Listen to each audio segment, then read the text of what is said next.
Hey students, welcome to Education is the Life with your favorite Shilpa ma'am. Channel को subscribe जरूर करें और अपने दोस्तों के साथ शेयर करें। Let's get started.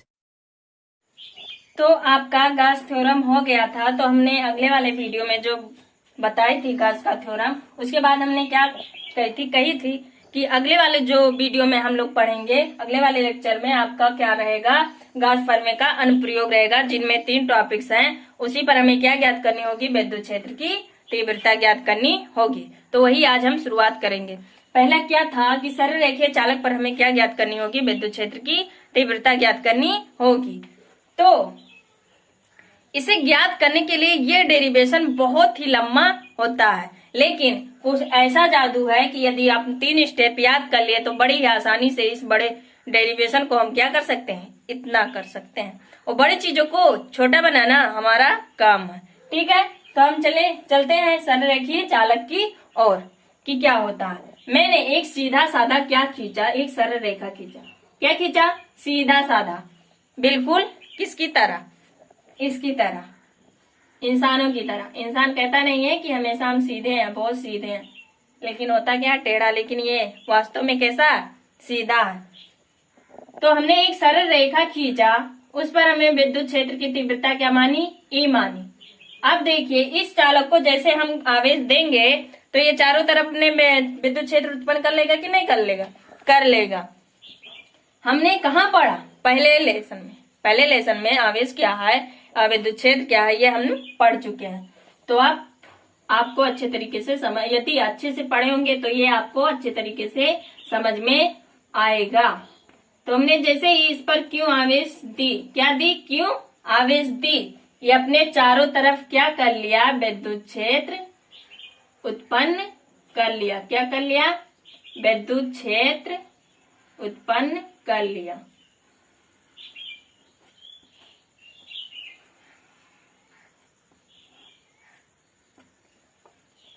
ये आपका क्या है, बेलन है। अब आपके माइंड में चल रहा होगा कि हमने क्यों बेलन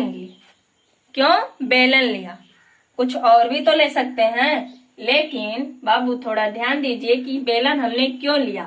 पढ़ क्या रहे हैं, गास थ्योरम पढ़ रहे हैं कि नहीं, और उसका अनुप्रयोग पढ़ रहे हैं कि नहीं पढ़ रहे हैं। तो गास थ्योरम में हमने पढ़ा कि कोई भी पृष्ठ होगा वह कैसा होगा, बंद पृष्ठ होगा, खुला नहीं होगा। तो बेलन आपका क्या है, बंद पृष्ठ है कि नहीं है, बंद पृष्ठ है, इसलिए हमने बेलन ली।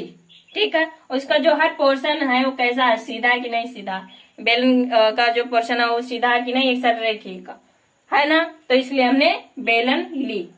जैसे ही इस चालक को जो हमने सीधा साधा एक चालक खींचा था उस पर आवेश दी, चारों तरफ अपना विद्युत क्षेत्र उत्पन्न कर लिया कि नहीं कर लिया, कर लिया।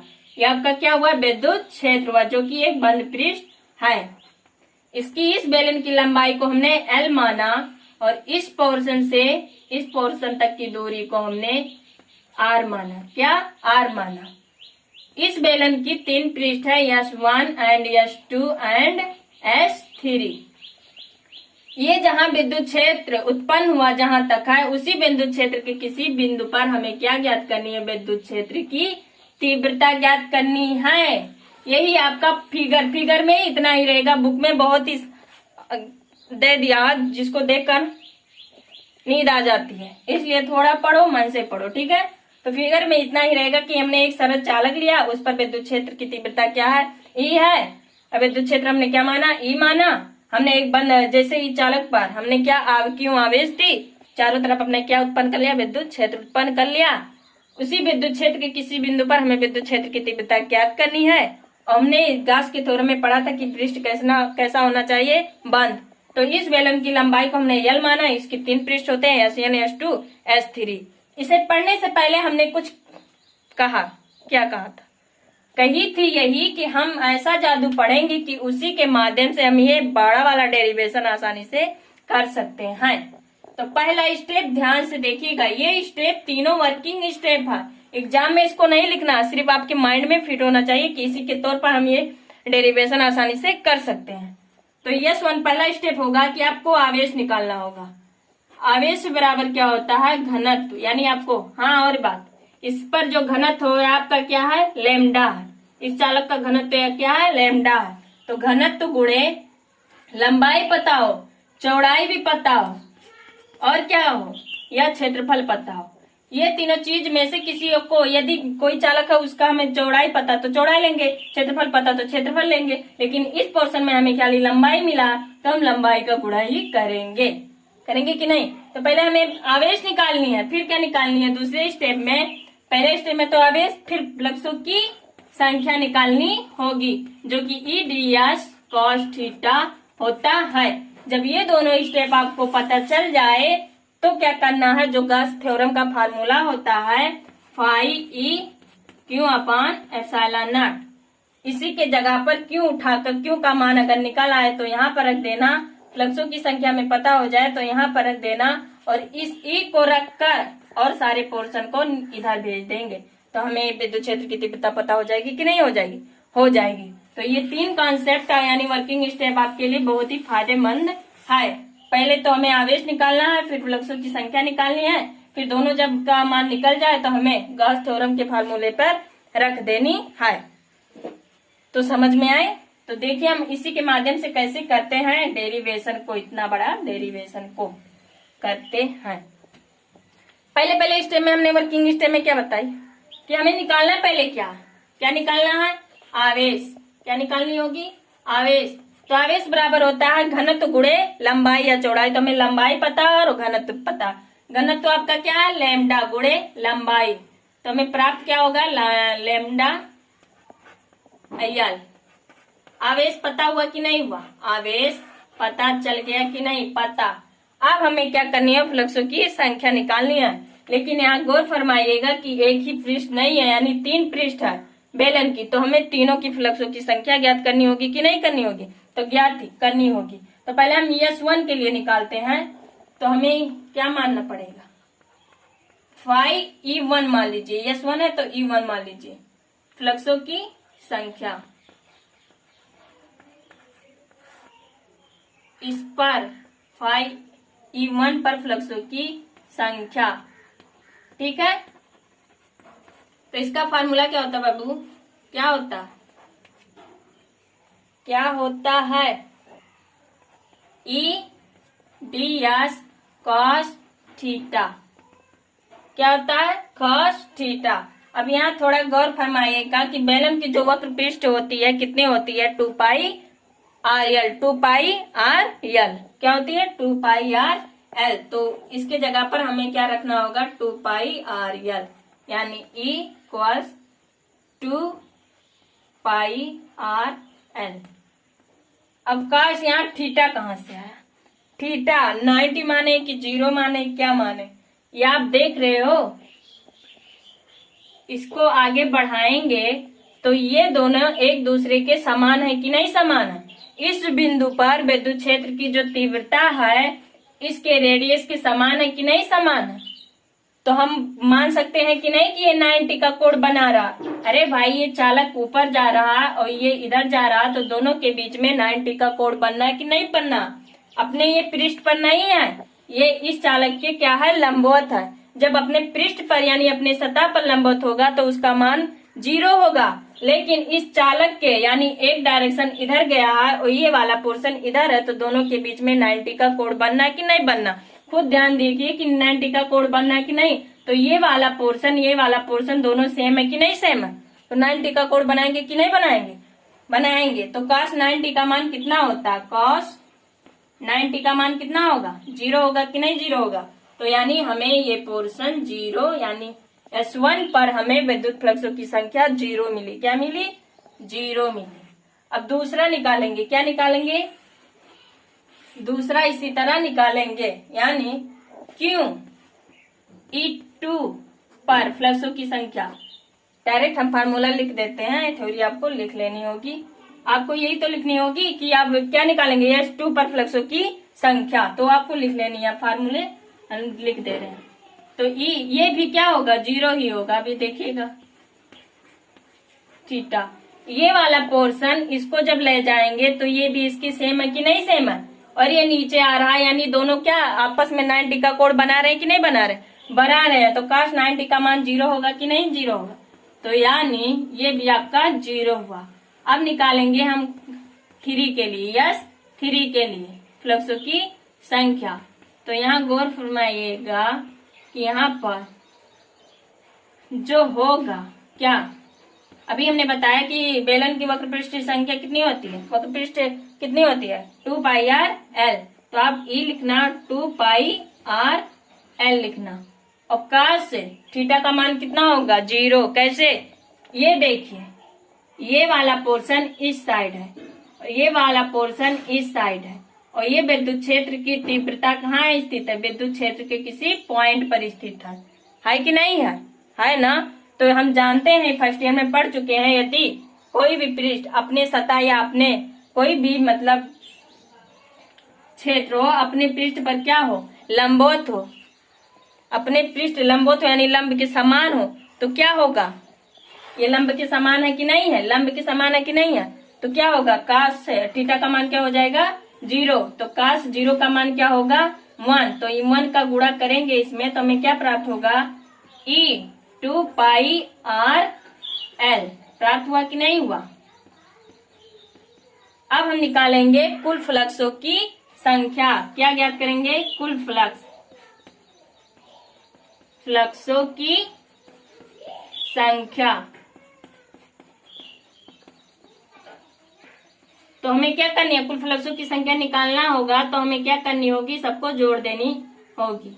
तो φe क्या होगा, φe बराबर एक का मान 0 आया था, क्या आया था 0, एक का मान 0, और जो 3 स्टेप था उसका मान क्या आया e 2πr_l ये आया था।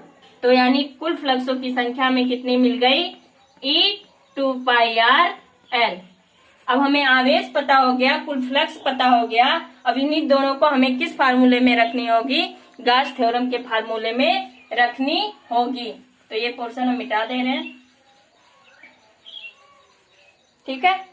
तो हमने क्या पढ़ा कि जो गॉस थ्योरम का फार्मूला होता है Q/ε0। अभी Q हमने पढ़ा था कि घनत्व और लंबाई दोनों की गुणा की थी।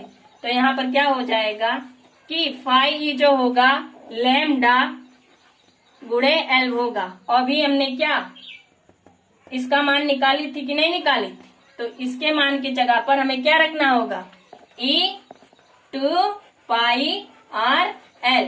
तो हमने तीसरे स्टेप में बताई थी कि हमें विद्युत क्षेत्र पता करनी है, विद्युत क्षेत्र की तीव्रता पता करनी है। तो उस वाले भाई को कहेंगे आप मत जाइए, आप यहाँ पर रहिए, क्योंकि किसकी जरूरत है, ई की जरूरत है। तो ई को नहीं जाने देंगे, और सबकी जरूरत नहीं है तो उनको कहाँ भेज देंगे नीचे। और यहाँ देखिए कि ये भी एल है, ए भी एल है, तो दोनों एल कटेंगे कि नहीं कटेंगे, कटेंगे। तो क्या बचेगा 2πr_l। तो आप लिख सकते हैं λ/2πr_ε0। यही आपका क्या था, सरलरेखीय चालक पर विद्युत क्षेत्र की तीव्रता का फार्मूला, जो कि हमने 3 स्टेप हमें आसानी से पता हो गया था। उसी के माध्यम से हमने ये सारा लंबा डेरिवेशन था उसको हमने की। तो आई होप जितना मैंने पढ़ाई उसको आप अच्छे से पढ़िए, समझ में आया होगा। यदि ना समझ में आया तो प्लीज कमेंट में लिखकर बता दीजिए कि यहाँ पर मिस्टेक है, उसको सुधारने की मैं पूरी कोशिश करूंगी। लेकिन मैंने एक एक कॉन्सेप्ट को क्लियरली पूरा, एक एक कॉन्सेप्ट को मैंने पूरा क्लियरली कैसे क्या होता, कहाँ होता, क्यों होता, इसको मैंने समझाई। तो पूछने की तो कोई वही नहीं बनता, पूरा समझ में आया होगा। तो ये आपको ज्ञात करनी है, सरलरेखीय चालक पर विद्युत क्षेत्र की तीव्रता कितनी होती है, λ/2πr_ε0। अब हम क्या ज्ञात करेंगे, दूसरा क्या होगा, दूसरा देखिए क्या है।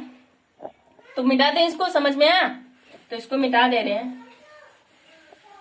अब हमें किसी आयताकार चादर पर विद्युत क्षेत्र की तीव्रता ज्ञात करनी होगी। 3 अनुप्रयोग पढ़ना होगा, जो कि आज की इस वीडियो में हो सकता है एक वाला टॉपिक छूट जाए, क्योंकि वीडियो बहुत ही लंबा हो जाएगा, इसलिए 2 भी टॉपिक पढ़ें। अगले वाले लेक्चर में यानी अगले वाले वीडियो में तीसरा स्टेप पढ़ा देंगे, ठीक है।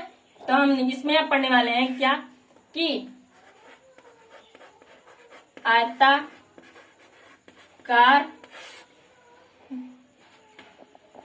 चादर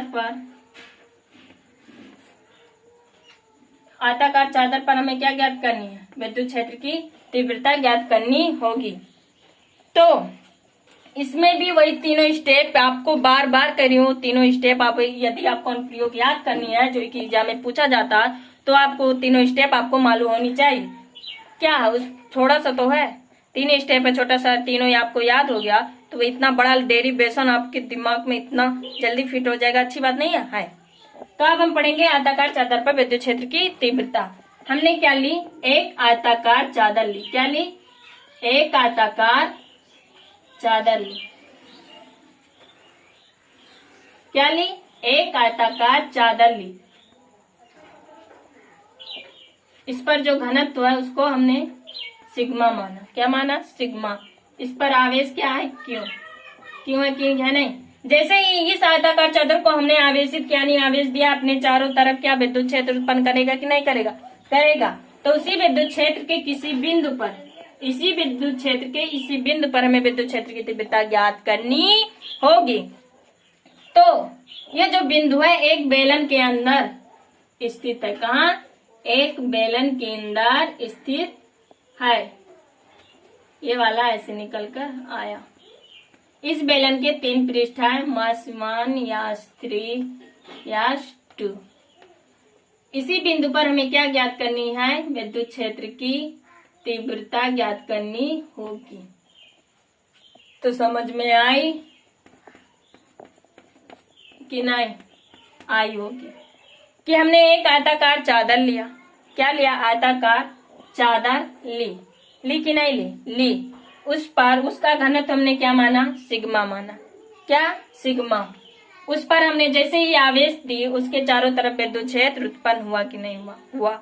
उसी विद्युत क्षेत्र के किसी बिंदु पर हमने क्या ज्ञात करनी होगी, विद्युत क्षेत्र की तीव्रता ज्ञात करनी होगी। यह बिंदु कहाँ स्थित है, एक बेलन के अंदर स्थित है। बेलन के 3 पृष्ठ होते हैं, S1 S2 S2 S3। इसकी जो क्षेत्रफल है क्या है, हमने A मान ली। अब यही आपका पूरा फिगर था। अब हम तीनों स्टेप क्या करेंगे, वही करेंगे जो करना है। ठीक है, पहला स्टेप हमने क्या पढ़ा कि क्यों हम पहले निकालेंगे कि नहीं निकालेंगे।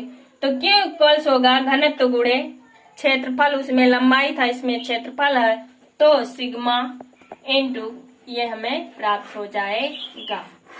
अब हमें क्या ज्ञात करनी है, फ्लक्सों की संख्या। तो हम पहले पृष्ठ के लिए फ्लक्सों की संख्या निकालते हैं।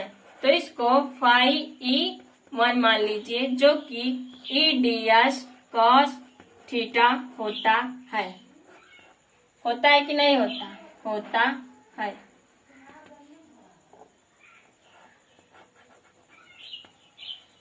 अब यहाँ गौर फरमाइएगा कि जो क्या ये आपकी तो विद्युत क्षेत्र की तीव्रता हुई, लेकिन इसमें क्या होगा, इसका क्षेत्रफल कितना है, A हुआ, तो A रख देंगे।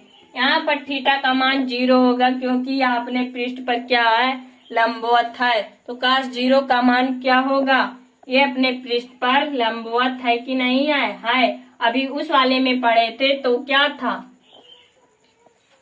90 का कोण बना रहा था, लेकिन ये अपने पृष्ठ पर क्या है, लंबवत है कि नहीं है। तो cos 0 का मान क्या होगा, 1 होगा। तो हमें क्या पहले वाले पृष्ठ पर हमें E इंटू ए प्राप्त हो जाएगा। तो ये आपका पहला था। अब दूसरे के लिए निकालेंगे यानी S2 के लिए निकालेंगे तो वही फिर भी हमें प्राप्त होगा। यदि थीटा का मान 0 हो तो cos 0 का मान कितना होता है, 1 होता। तो ये आपका पहला था। दूसरा भी क्या होगा, वही होगा, आप लिख लीजिएगा, वही चीज आएगा। अभी देखिए खुद ds cos थीटा, यहाँ भी क्या है, अपने पृष्ठ पर लंबवत है कि नहीं है। अपने पृष्ठ पर यह विद्युत क्षेत्र की तीव्रता यहाँ भी निकलेगा, यहाँ भी निकलेगा, तो अपने पृष्ठ पर यानी लंबवत के बराबर है कि नहीं है। विद्युत क्षेत्र की तीव्रता क्या बताती है कि वह अपने पृष्ठ पर क्या है, लंबवत है, यानी लंब के समान है। तो उसका मान क्या हो जाएगा, 0। थीटा का मान 0, तो cos 0 का मान कितना होता है, 1 होता। तो हमें E1 का गुणा करेंगे तो हमें प्राप्त नहीं हो जाएगा E1, यानी आपका दूसरा था। तो दूसरा भी प्राप्त हो गया। फिर अब हमें तीसरा ज्ञात करनी होगी, ये वाला। ठीक है, अब हमें तीसरा ज्ञात करनी होगी phi A। तो ई डी एस कॉस। अब यहाँ देखिएगा कि कॉस जो थीटा का मान है 90 का कोण बना रहा है कि नहीं बना रहा? बना रहा। क्या बना रहा? 90 का कोण बना रहा है। ये वाला चद्दर इधर है, किधर है? इधर है, और विद्युत क्षेत्र की तीव्रता इधर है, तो ये वाला पोर्शन यानी ऐसे जाओगे तो दोनों के बीच में 90 का कोण बनना है कि नहीं बनना? बनना है। 90 का कोण बनना है, तो cos 90 का मान कितना होगा? 0 होगा कि नहीं होगा? होगा। तो ये आपका तीसरा। अब हमें निकालना है कुल फ्लक्सों की संख्या। कुल फ्लक्सों की संख्या जो हमने स्टेप 3 वर्किंग स्टेप बताई थी उसी के माध्यम पे हम रखते जा रहे हैं। पहले हम तीनों पृष्ठ के फ्लक्सों की संख्या निकाल लेते हैं, फिर कुल फ्लक्सों की संख्या निकालने के लिए दोनों तीनों को क्या कर देते हैं? ऐड कर देते हैं। तो हमें कुल फ्लक्स यदि हमें ज्ञात करनी हो तो एक में हमने प्राप्त हुआ था ई ए, दूसरे में भी ई ए, और एक में प्राप्त हुआ था 0। तो हमें क्या प्राप्त हुआ? 2 ई ए। कुल फ्लक्सों की संख्या हमें प्राप्त हो गई, क्यू का मान भी पता हो गया। अब हम गॉस थ्योरी के फार्मूले पर रखेंगे कि नहीं रखेंगे? रखेंगे। तो क्यू अपान क्या होगा? Epsilon not. इसका मान यहाँ पर रखेंगे 2EA, और क्यू का मान रखेंगे sigma upon A upon epsilon naught. A से यहाँ कैंसिल होगा, बचेगा क्या? 2। तो E इक्वल्स बराबर क्या होगा? 2 अपान एप्सिलॉन नॉट। यही आपका क्या था? किसी आयताकार चादर पर विद्युत क्षेत्र की तीव्रता, जो कि आगे पढ़ेंगे तो बहुत ही इम्पोर्टेंट होगा। धारिता में ये फार्मूला बहुत ही लागू होगा, इसलिए इस वाले पोर्शन को बहुत अच्छे तरीके से आप करोगे घर पर, कम से कम 2, 3, 4 बार करोगे तो आपको अच्छे तरीके। यदि जिस बच्चे को फिगर समझ में आई, उसका कॉन्सेप्ट समझ में आया, उसको 3 वर्किंग स्टेप जो हमने बताई वो याद हो गया, तो इसको करना ही नहीं पड़ेगा, आप आसानी से कर लोगे। ठीक है, तो आपका ये था गॉस की प्रमेय का अनुप्रयोग, जो कि आपको बहुत अच्छे तरीके से समझ में आया होगा। मैंने पूरा कॉन्सेप्ट समझाने की पूरी कोशिश की। यदि फिर भी कोई कमी रह जाता तो प्लीज उसे कमेंट में लिखकर बता दीजिए कि हाँ ये कमियां हैं। कमियां बताने से सुधरती है, कमियां छिपाने से नहीं। ठीक है, तो आज इतना ही, शायद वीडियो लंबा हो जा रहा है, तो जो एक टॉपिक और बचा है उसके बाद ये लेसन समाप्त हो जाएगा। आपका क्वेश्चन बचा रहेगा, दोनों चैप्टर का क्वेश्चन से एक वीडियो में आपको मिल जाएगा नोट से, 2 दिन के बाद आपको वीडियो में डाल देंगे। ठीक है, तब तक आज के लिए इतना ही। Tata bye bye. घर पर रहिए और अच्छे से पढ़ाई करिए। जय हिंद, जय भारत।